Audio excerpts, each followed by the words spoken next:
What's good? It's Draco's Horizon checking in, and today is Mercury and Virgo.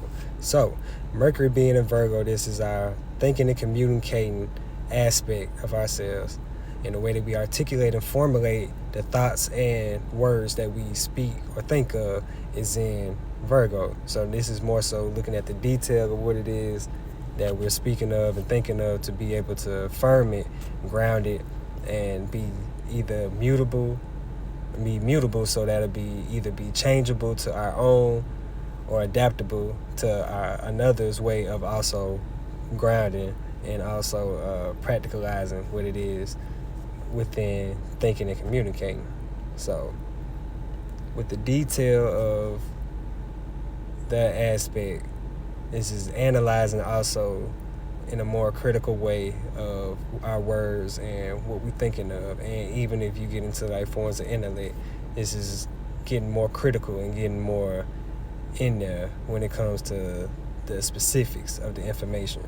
And it's also like an aspect of looking at it like a magnifying glass or something else you can zoom in with. Like for example purposes, you could say a telescope too, but not to go too far into that. It's just basically being able to look into it more and see it in a more clear lens to where it's like kind of cleaning up what it is that was previously done in Mercury being in Leo.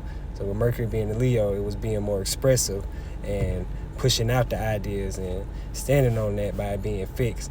But now we kind of we are in the rotation of now getting out of the fixed nature to be more mutable and either see what it is that we can do, or we can also see and learn from others to also pick up the aspects from how people are like bringing out their intellect or speaking it is what's on their mind at the moment.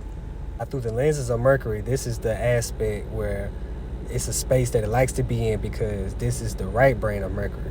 So what that means is this is the feminine aspect or the internal nature or the receiving nature. So receiving what ideas, or when it comes to conversations, the ideas within communication or communication with yourself. But with this aspect itself, you're internalizing it, so that means that it's taking it in first, and then that's when the analyzation aspect comes in, and then that's when the details will end up popping up more to be able to analyze.